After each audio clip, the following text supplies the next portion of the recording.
Hello there, you cheeky little meerkats. Thank you so much for joining me on my channel. Today I'm going to do what I think is going to be a bit of a ramble, to be honest with you. I want to talk about some things that I think have been self-loving changes that I've made when it comes to connections in my life, when it comes to friendships, when it comes to romantic stuff, things that I have figured out that could have been done in a more self-loving way in the past, weren't done in a very self-loving way for me as far as I was concerned and as far as it felt for me. And I want to talk about some changes that I've made in that regard. You know, I'm definitely talking from a very personal place here, darlings. I'm not saying everybody needs to make these changes right now if they see the kinds of issues that I describe. It's down to you. It's up to you as an individual. You know, if something that I say hits you in a certain way and makes you feel a little bit cosmically bitch slapped, then take that and do with it what you will, chickadees, okay? I'm not saying that you should change anything or not, but I know that for me, sometimes when I'm listening to a video or a podcast, or I'm even just talking to somebody in conversation and it's very, very personal to them and it's their story time, it's their opportunity to tell me what they figured out from the experience and what they've put into play, I have definitely, you know, like my psyche has raised an eyebrow. My psyche has just been sitting there minding its own business, listening to somebody else's situation, somebody else's experience and the lessons they've learned. And my psyche has just been like, oh, I'm sorry, are you calling me out? Is this a call out now? And I take that and I usually tend to go away and I journal about it, which is something very self-loving, a self-loving practice that I have been engaged in for the longest possible time. And I see, where does that fit for me? Why did it make me feel that way? What can I do with that feeling now that I've felt it? You know, so maybe that's what I'm inviting you to do. So, as a lot of you will know, Self-Love September is what happens every September for me. I have been using the month of September to reflect on self-love, self-care, self-acceptance, self-appreciation since 2014. And it's been very useful for me, actually, very useful. I basically just zoom in on it more. You know, I zoom in on it more than I usually would. And I do find it to be really, really helpful for me. I have decided to be self-loving today by making myself a chamomile, vanilla and chicory root tea. Very excited to get into that. It smells absolutely sumptuous. I'm going to be burning one of my favourite incenses. It is a Stanford incense blend called Fire Angel, and it is pretty amazing. I love it. And why don't I go ahead and light myself a rose candle as well? Go on, why not? I'm going to pull out all the stops for myself today. Okay, as I was writing a few notes for this video, I thought to myself, is this getting sassy, Kellyanne? Are you, you know, kind of feeling that sensation of sass happening in your shoulders and at the back of your neck? And I don't know, maybe it will actually be quite sassy. I'm not sure, because I'm definitely going to talk about some fuckery that I've experienced in friendships and romantic relationships that has taught me to put up with that fuckery no more, you know. So when I've seen that kind of thing occurring, it's been later on, as I've been processing it, my alarm bell, my thing that's made me realize, okay, you know what, when that rolls around again, I will see it right out of the gate, and it is not something I'm going to be putting up with in the same way as I've just watched myself do, you know. So sometimes that rear view mirror learning, very, very valuable, darlings, very potent. And you know, as much as you could end up dwelling in the, why would I let myself put up with that? Why didn't I say no? Why didn't I make a change faster? Why didn't I walk away? I think everybody ends up there for some amount of time, but I try to move on as quickly as possible to what are the steps that I will put in place for next time? What is the medicine that I want to take away from this complete shit show with me? Where is the medicine? Let's extract that. Let's get that bottled and labeled so I can drink it very quickly next time I come across this shit. And that's kind of how I try to be. That's the mentality I try to bring to any situation where I look back and I think, all right, I was really shortchanged there. I was actually screwed over there, or whatever the situation was, you know. I am personally a recovering overgiver, and that does not mean that I am a recovering giver or I'm a recovering generous person who is trying not to be generous anymore or trying not to give things anymore. I love that I am generous. I love that that is part of my character. I love that I want to make sure everybody is overly sorted out sometimes. You know, I like the fact that I've got a bit of a Milky Bar kid mentality. If the Milky Bars can be on me, they're going to be on me. And if you don't know what I'm talking about, it's an old old advert. Please look it up. Enjoy. It was a good advert. I definitely did want to be the Milky Bar kid when I was a kid, and it's kind of grown up into my adult nature now. I want to show up and I want to give everybody the Milky Bars, right? That's part of my nature. It's part of my character. And I'm not trying to change that. I'm talking about overgiving. So I'm talking about giving that's just not healthy or helpful for me. I'm talking about giving that actually puts me at a low ebb or on the losing end of something, or kind of putting myself and my needs and my priorities on the back burner for somebody else, and sometimes doing that fairly consistently and seeing patterns where I do it with some people just all the time, and it sets a precedent. So for me, one self-loving thing I do in relationships now and friendships and stuff is I do not set the precedent right out of the gate that I'm going to be giving everything I can at every opportunity. And if you ask me for something, I'll give it, and I'll give all day, because that's what you can expect from me. You know, that's what Kellyanne does. If I ask her for something, she'll give it. I don't even need to ask because she's already got everything sorted out. She'll provide it for me. I'm sure she'll be bringing that and I can have some of hers, whatever. No, that kind of thing is just, it's not as prevalent with me anymore. I recognize that if you're an overgiver, there are big, deep-seated psychological reasons for that. And I don't think I overgive with everybody. I have noticed that there are specific dynamics that need to be occurring. I definitely think that there's a difficulty with differentiation for me, especially in friendships. I think with romantic stuff, it's more clear cut when I'm being overgiving. And as the benefit of my experience over the years, I think I can see that now more clearly. With friendships, it's kind of confusing, but I do think that there are deep-seated reasons why overgiving might occur in any kind of dynamic. And so for me personally, it made sense about 18 months ago now, at the time of filming this, to get myself into therapy and actually really deeply look at what is going on there. What is going on there? Why do I give against my better judgment? Why do I give completely against my own interests? Why do I give in a way that maybe actually affects in the end my dynamics with somebody negatively, because they go from liking it and taking advantage of it even to actually feeling perhaps that their own identity and their own sense of strength and capability is being sort of siphoned away by me as someone who can always help them and always be there and always solve the problem and always hold the space and be emotionally available. It's like, there's a very interesting line of demarcation there where it goes from them actually drinking that up, expecting it, using it, preying on it even, to then also wanting to get away from it, feeling suffocated by it, feeling like they want to be their own person and they want to show themselves how strong they are. And then when they start to have that reaction, I would then start to feel not wanted anymore, not appreciated anymore, as though I'd done something wrong, as though I wasn't good enough, right? So I realised, okay, that is certainly overgiving. I have to look at the deep-seated reasons for that. And that's been a very self-loving thing for me. I have done this thing for myself in the last couple of years as I've started to recognise the difference between being generous and being an overgiver. I've done this thing where I stop myself from offering small things that I want to offer, but I don't need to offer, and it's not going to affect the connection if I don't offer. So and this might sound really weird to people who've never had a problem with overgiving and have never had a problem with being used because they're so generous, But for those who have been taken advantage of in that way, and for those who also are connected egoically to that idea that they give, that's who they are, they're the giver, you will understand as you listen to me now what I'm saying.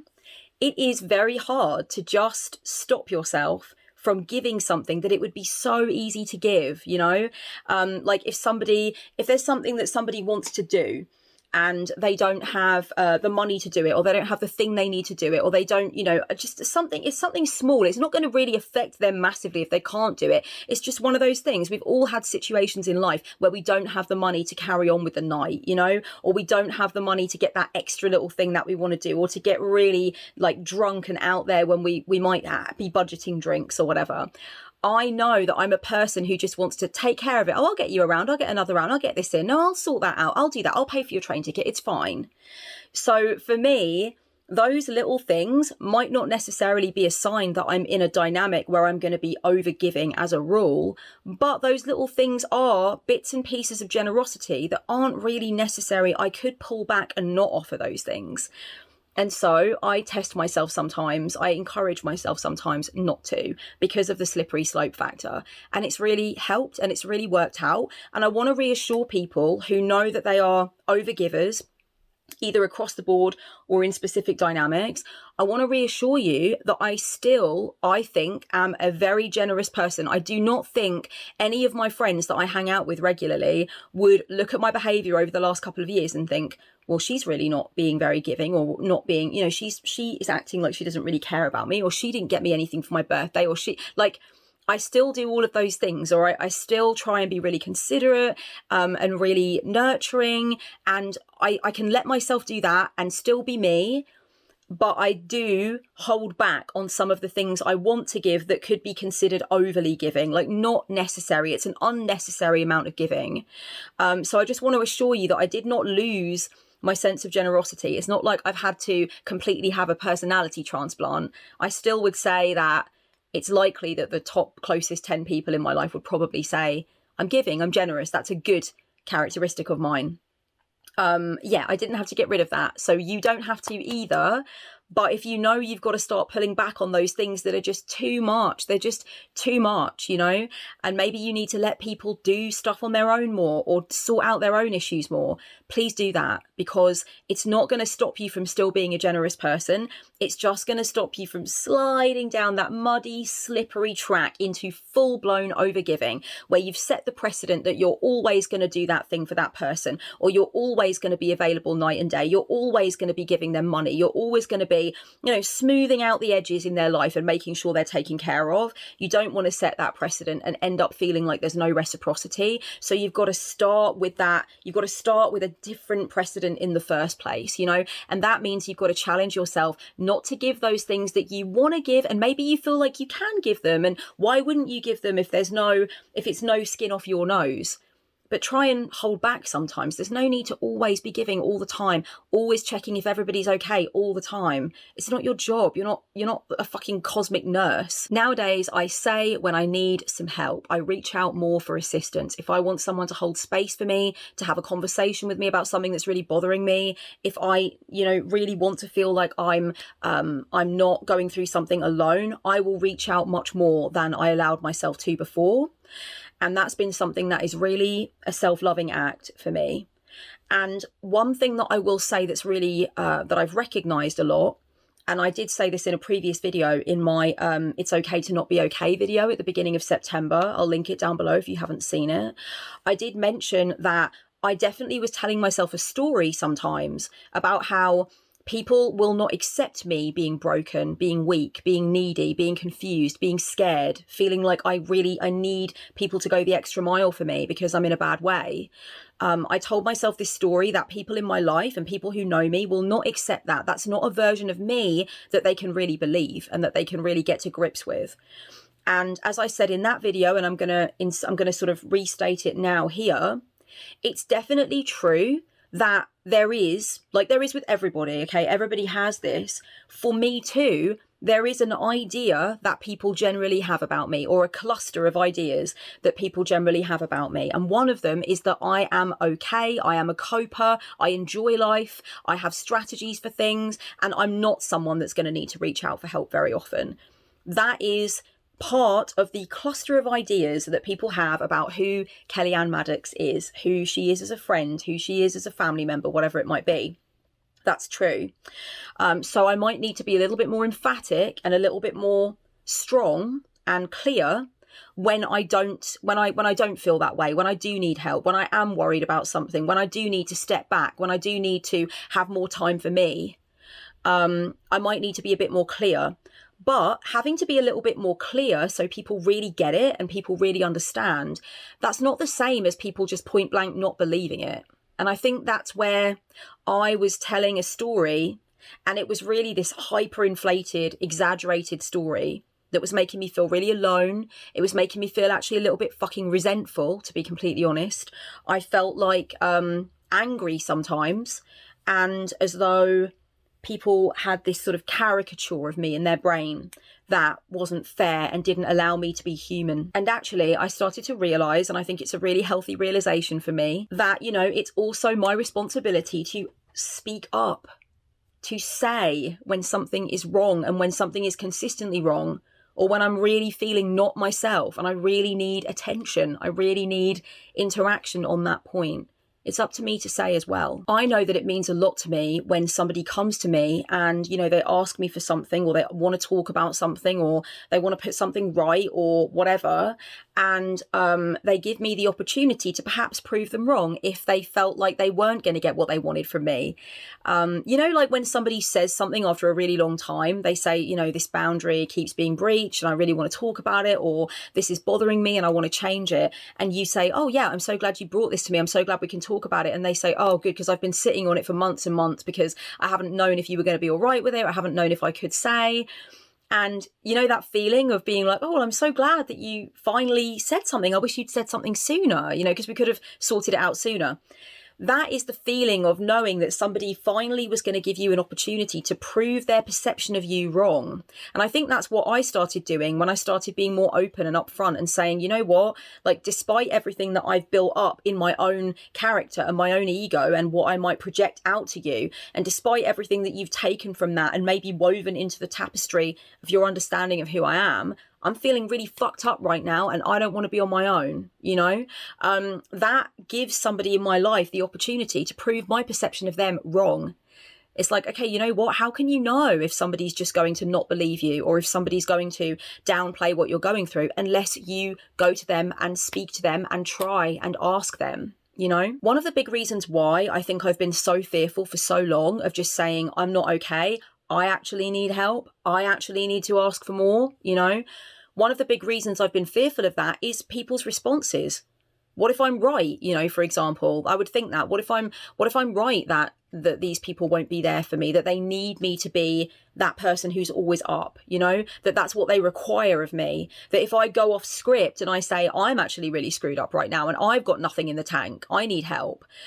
What if that's not okay with them? What if they can't deal with that? What if they don't know how to respond to that and they really end up hurting me with their silence, or by downplaying my issues, or saying something that is really hurtful? If you are worried about starting to reach out more, trying to give yourself more, trying to get more support, because you worry that the people you reach out to are gonna show themselves up as people that don't care or are careless with your feelings or whatever, just kind of try and accept that in some percentage of cases that is what is going to happen, because human beings aren't perfect, and we do get things wrong, and we do need to allow ourselves and each other to have those kind of like initial responses to things, you know.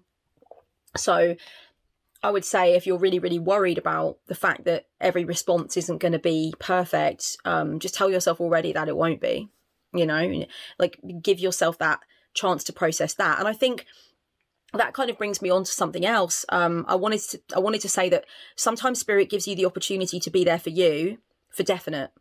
And sometimes also spirit gives you the opportunity to lean into it, you know.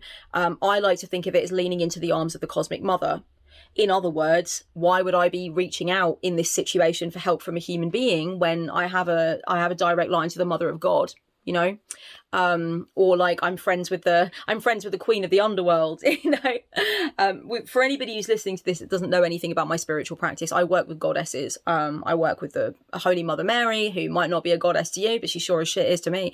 And I work with Hel, so that's what I mean by that. But like, you know, your ancestors, your spirit guides, your animal allies, the kind of like disembodied intelligences that are really big time for you and really there for you. Sometimes you have not leaned in with them, and they're really capable of being there for you in that moment, and you're capable of being there for you in that moment. And there is a real decadence in that. There's a real opportunity in that.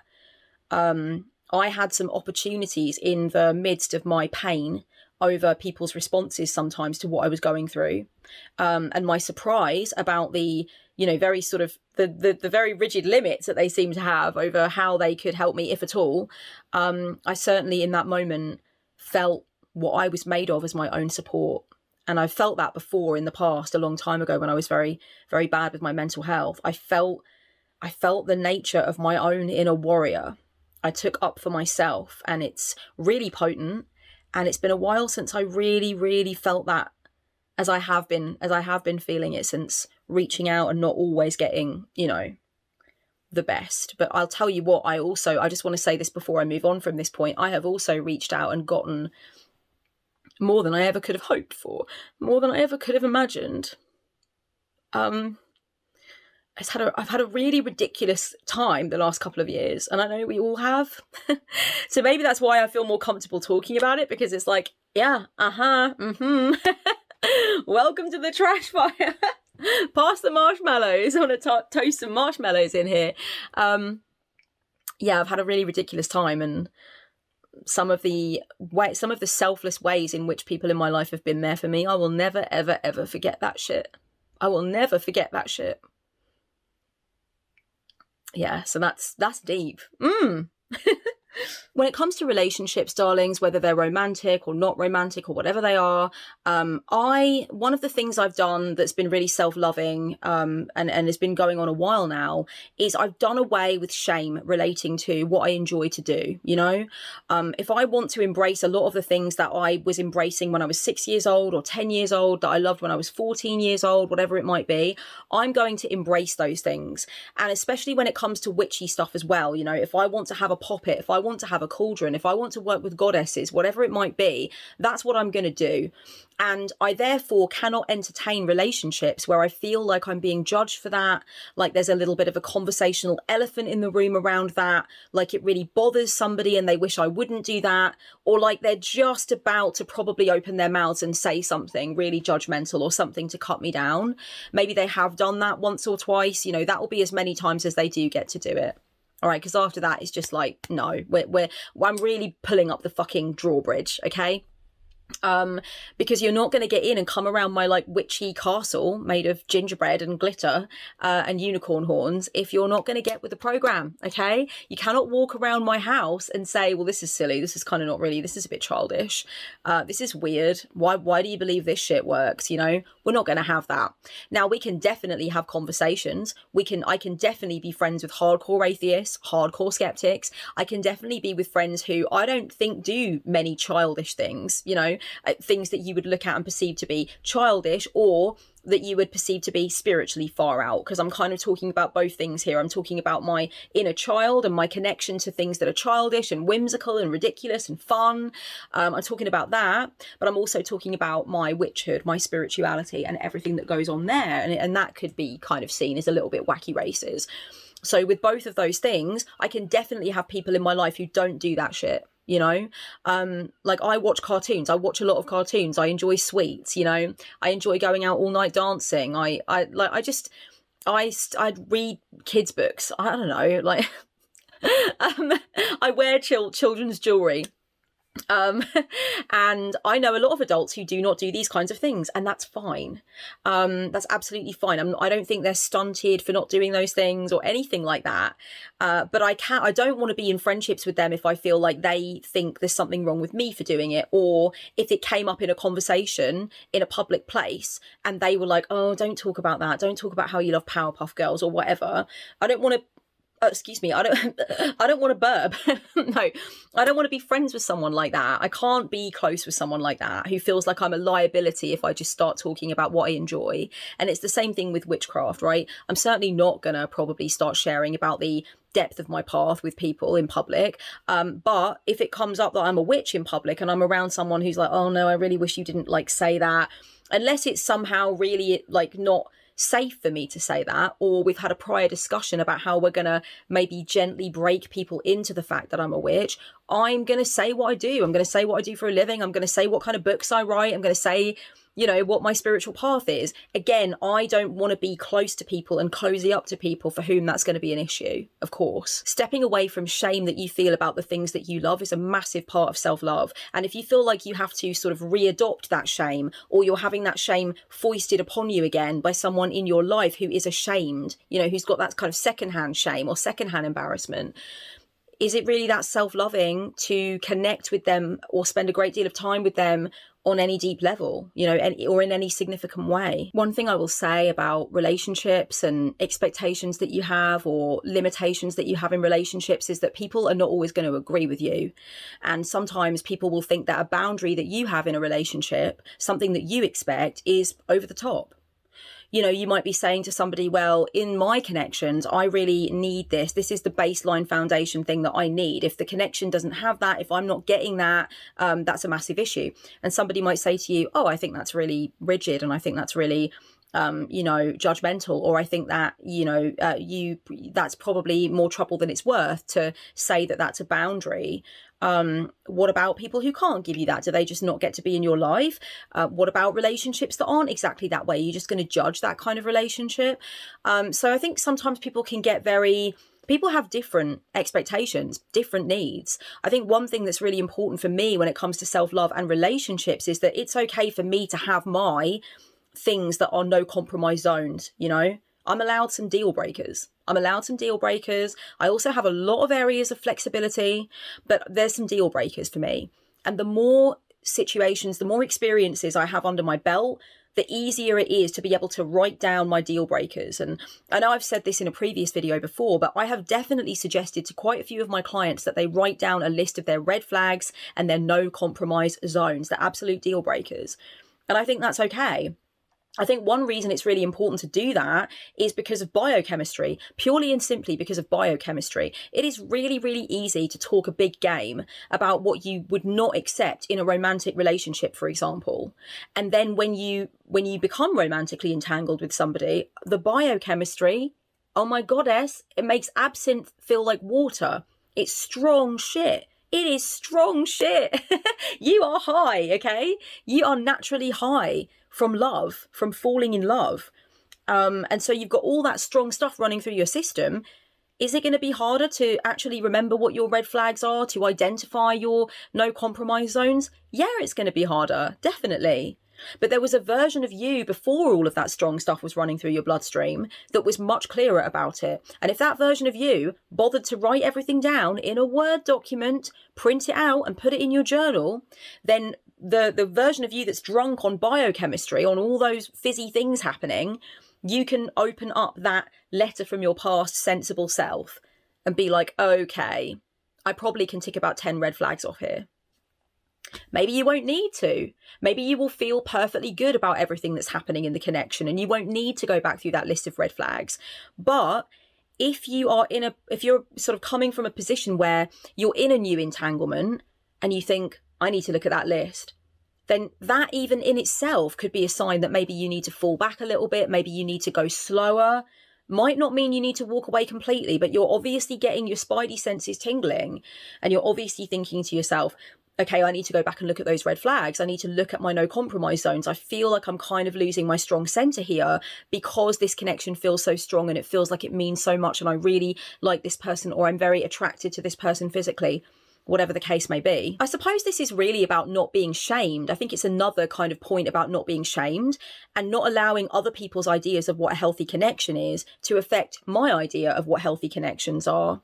And maybe I cut my teeth in a really serious way with this because when I was, over 10 years ago now, in my early 20s, when it really wasn't a big dialogue to be polyamorous or non-monogamous, people weren't talking about that much back then in the public discourse. I came out to my friends and family as having a non-monogamous relationship with the man I was in love with and living with at the time.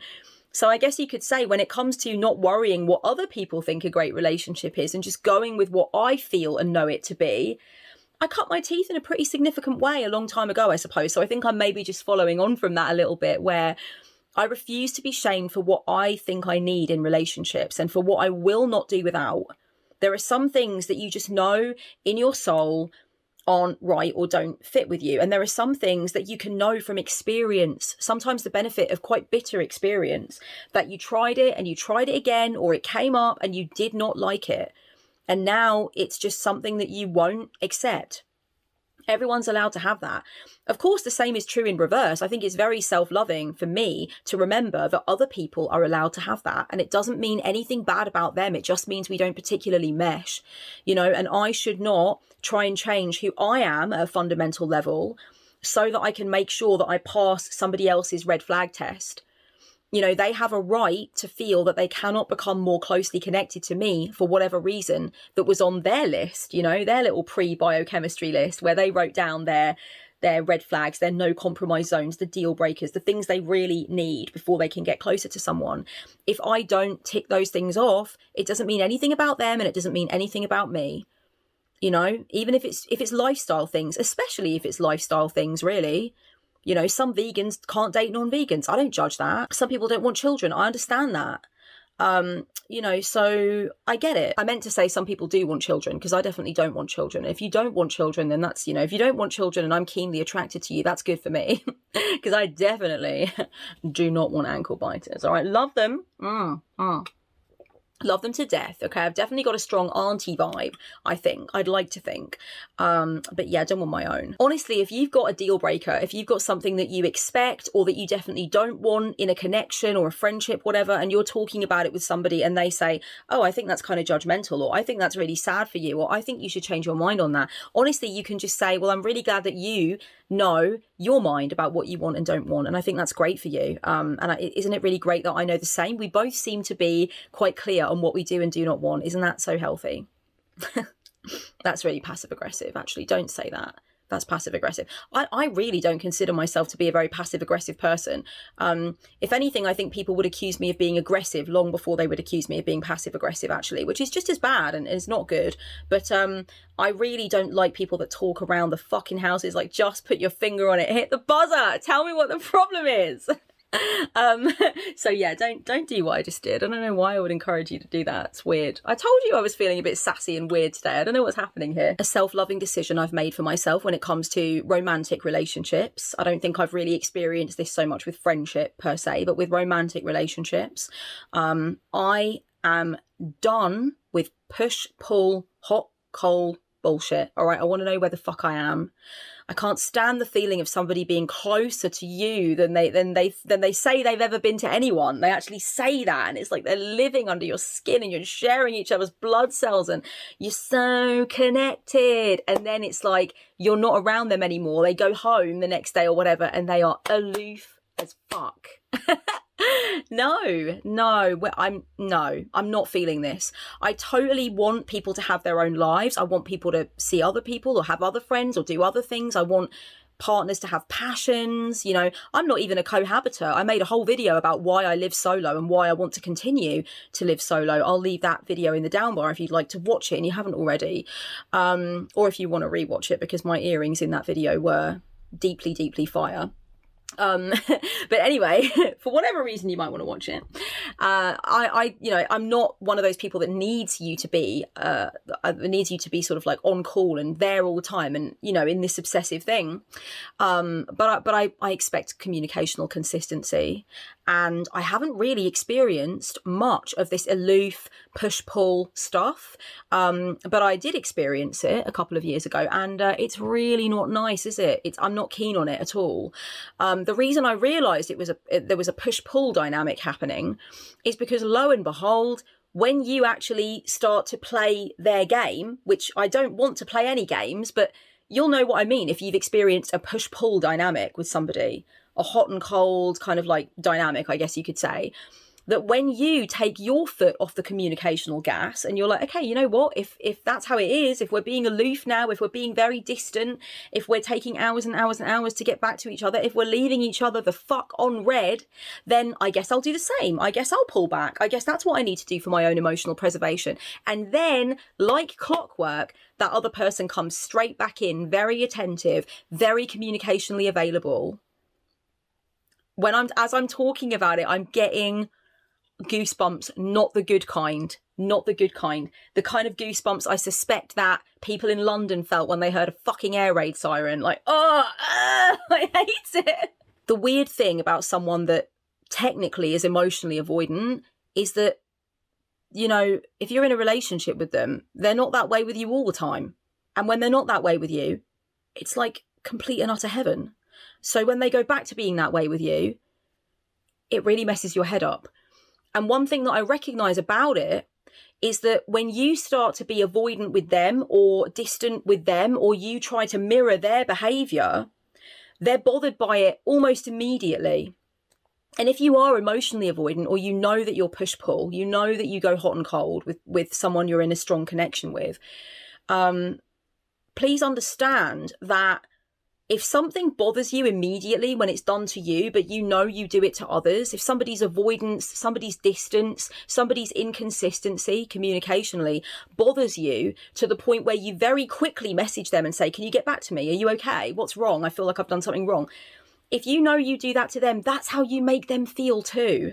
You know, and that would happen to me in this connection I'm describing. A couple of times, actually, it happened where I would decide it's time, today, darling, I'll play the game by your rules. And, you know, very, very quickly, after not long, it was like, can we talk? Can I see you? Have I done something wrong? I need you. I want, and then I would literally say, there was no passive aggression about it. I would say to them, I'm merely doing what you do with me. I'm literally trying to cool off because it seems like you very often cool off. And this is what happens with me. This is what happened last night. You didn't get back, you read my messages and didn't get back to me for like 8 hours and then said it was because you were doing something. Well, honey, I've been doing something. But you know what? I've realised it's so self-loving. And because for me, it was because of biochemistry that I allowed this stuff to go on. Okay. For sure, it was because of biochemistry. And it was just a very, very strong connection in several really significant ways that made it hard to walk away. But one thing I've realised is I never want to act out of my own character again, just to show somebody the nature of what they're doing to me. I never, ever, ever, ever, ever will do it again. That is a strong promise I've made to myself in the renewing of my marriage vows to myself that I'm doing this year. I've become so much more strongly married to myself. And it's been a slow process. We've had a slow engagement since the very end of 2019, I would say. Where I was like, okay, you know what? Like, we need to lock this down. You are the one, and I want to be with you. I want to be with you, Kellyanne Maddox. I want to spend my life with you. I want to protect you. I want to be there for you. I want to listen to you. And when it's time to get the fuck out of Dodge, honey, I want to be holding your hand and pulling you through the mire and being like, come on, let's get out of here. That to me is the essence of this marriage to myself, this new phase of marriage to myself. And one thing I've really decided is I'm never again going to be aloof and inconsistent with communication just to try and help somebody understand what it's doing to me when they do it to me. I'm just not going to put up with it. What a revelationary idea. So novel. One thing that I think is kind of connected to this, but is a different point that I want to make, but it is connected, is that a self-loving decision I've made when it comes to relationships is to dilute for myself the very potent power of words and actually make the power of actions much stronger. For me, words are so big. They're so mighty. I know that a lot of you know I'm a massive fan of poetry. I read poetry every single day. It is a spiritual act for me. I make sure that I try and read poetry every day. I keep poetry in my bag. Every day when I walk around, I've got the selected works of Dylan Thomas in my bag. I've got my poets that I roll back around to. I've got new poets that I love. I've got Instagram poets that I love. Like, poetry is my thing. I also write poetry. You can find the link to my IG poetry account down below if you would like to read my poetry. And yes, I will be putting a book together at some point of my poetry that you can own if you would like to have a paper copy. I think I've got 2 books in me at this point, darlings, of poetry. So it's a big thing, right? And I love love letters, and I love writing love letters, and I love words, and I love quotes, and I love language. I love language. But the thing is, darlings, it's put me in such a vulnerable position sometimes where I really think that the big, blindingly, shinily bright, profoundly deep sounding words that someone says to me are true. And actually the actions that they're taking, the things that they're doing are so out of step with the words that they're saying.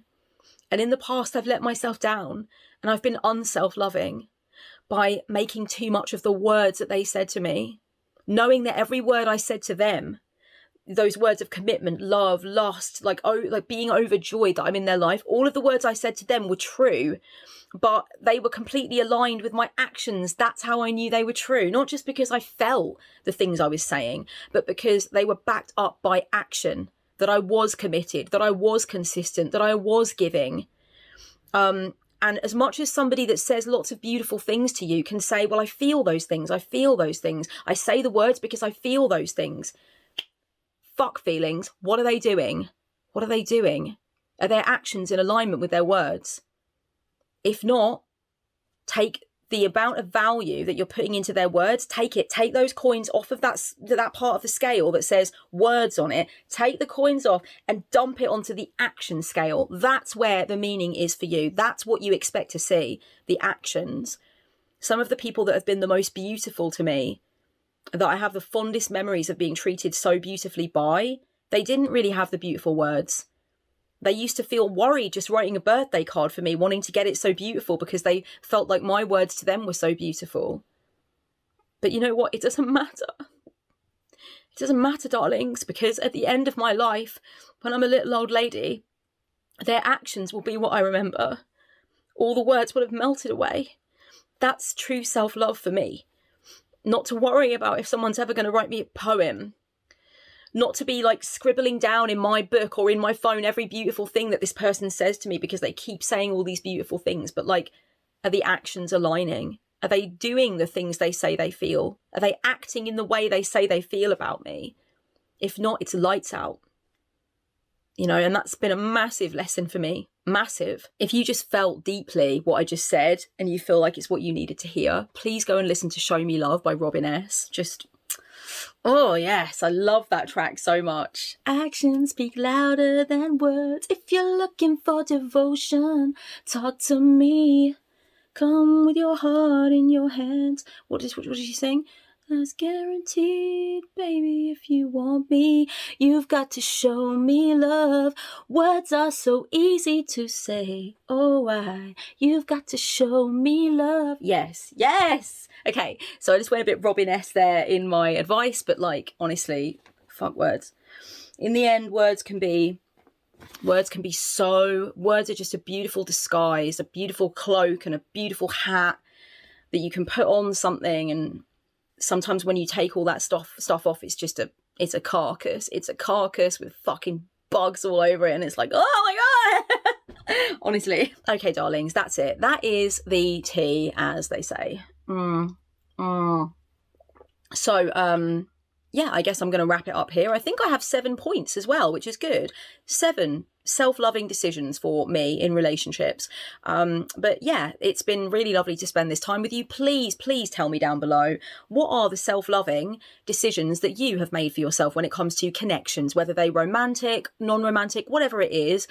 Obviously, this is not an exhaustive list of everything that's important to me or everything that I have decided for myself that is sort of a show of love for myself. There's loads of things, but this is just a few things that I thought of and I wanted to discuss with you. So yeah, I'll really look forward to reading the comments on this one. The sun has gone down now and I'm going to go and chill, read some poetry, watch some cartoons, do some witchy shit and be me, okay? Because me is good.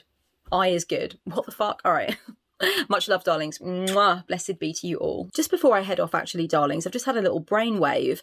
I've got a couple of readings that might be of interest to you that are about relationships. The first one is called Shadow Connection, and it's about relationships that are going through difficulty, relationships where there seem to be hard dynamics coming up over and over again. Maybe the connection pokes your shadow, maybe it pokes theirs. So I can use the cards around that if you would like a reading from me about some of the issues going on in a connection in your life. There's also another reading called Cosmic Bond. I love that one so much. I love all the readings that I offer, but Cosmic Bond it's just got something super special about it. It's basically about a really significant bond in your life and what are you bringing to it? What are they bringing to it? How can you nourish it? What might be the issues and weak points? What are the strengths that you have together in the union? And neither of these readings are necessarily about romantic connection. It can be about a family connection. It can be about a strong friendship, somebody that you've only just started dating, whatever it might be.